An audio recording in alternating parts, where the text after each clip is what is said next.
So hello everyone, আজকে আমি চলে এসেছি এই ব্লাউজের ডিজাইনটাই কিভাবে তোমরা রেডি করবে। তো চলো দেখে নাও।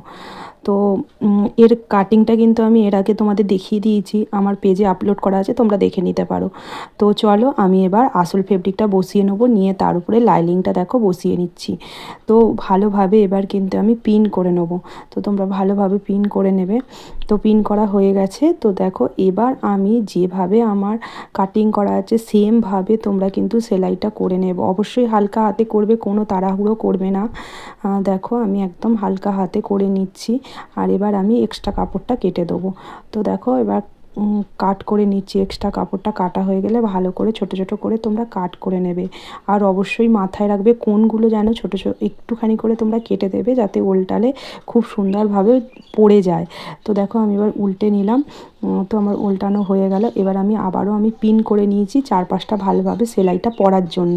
পিন যদি অনেকে যারা আছে নতুন করছো, তারা পিন না করলে কিন্তু তাদের লাইনিং ও অস্ত্রটা এলোমেলো হয়ে যেতে পারে, ভালোভাবে হয়তো পড়বে না। তো এটা অনেকটাই নরম কাপড় ছিল, তাই আমি পিন করে নিয়ে এইভাবে চারপাশটা সেলাই করে নিয়েছি। তো এক্সট্রা কাপড়টা আমি কেটে দিলাম। তো দেখো আমার কাটা হয়ে গেল। এবার আমি টেকিং দিয়ে নেবো। তো অবশ্যই জানো তোমরা 4.5 ইঞ্চিতে আমি টেকিং দিই, আর 1/2 ইঞ্চি নিচে কোমরটা নিয়ে দুভাঁজ করে এইভাবে টেকিংটা কিন্তু আমি দিয়ে নিলাম। তো সেমভাবে অপর সাইডটাও আমি দিয়ে নেবো, দিয়ে এইভাবে পট্টি লাগিয়ে নেবো। পট্টির জন্য আমি কাপড়টা জয়েন করে নিলাম, আর 2 ইঞ্চি রেখেছি পট্টির কাপড়টা, আর এইভাবে ভাঁজ করে নিয়েছি। দুভাঁজ করে নিয়ে এইভাবে কিন্তু আমি একদম ধার বরাবর কোমর পট্টিটা লাগিয়ে নিচ্ছি। এক্সট্রা কাপড়টা নিচের দিকে আমি কেটে নিলাম, নিয়ে এরপর তোমরা একটা চাপ সেলাই দিয়ে নেবে। তো আমার দেখো চাপ সেলাই দেওয়া হয়ে গেল। এবার একটু সেলাইয়ের যে আমাদের বড় পয়েন্টটা রয়েছে তাতে দিয়ে তোমরা কিন্তু এইভাবে সেলাইটা দিয়ে নেবে পরবর্তী সময়, যাতে তোমরা হেম সেলাই দিতে পারো, আর মেশিনের সেলাইটা তোমরা খুলে দিতে পারো নেবে ভালোভাবে। আমি কিন্তু আয়রনটা করে নিচ্ছি, তোমরা একবার ভালোভাবে আয়রন করে নেবে। তো দেখো আমার আয়রন করা কমপ্লিট হয়ে গেছে। আর দেখো যেভাবে আমি কাটিং করেছিলাম সেমভাবেই কিন্তু আমার ডিজাইনটা পড়েছে। তো চলো এবার লেসটা লাগিয়ে নেবো। এই যে দেখো এই লেসটা এর সাথে যাচ্ছে বলে তো আমি এই লেসটাই এর সাথে দিয়ে দিচ্ছি।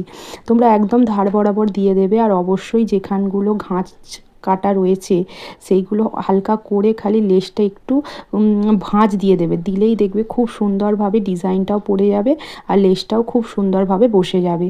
তো দেখো একদম হালকা হাতে কিন্তু অবশ্যই করে তোমাদের বলছি, কোনো তাড়াহুড়ো করবে না, হালকাভাবে সেলাইটা কিন্তু নিয়ে যাবে।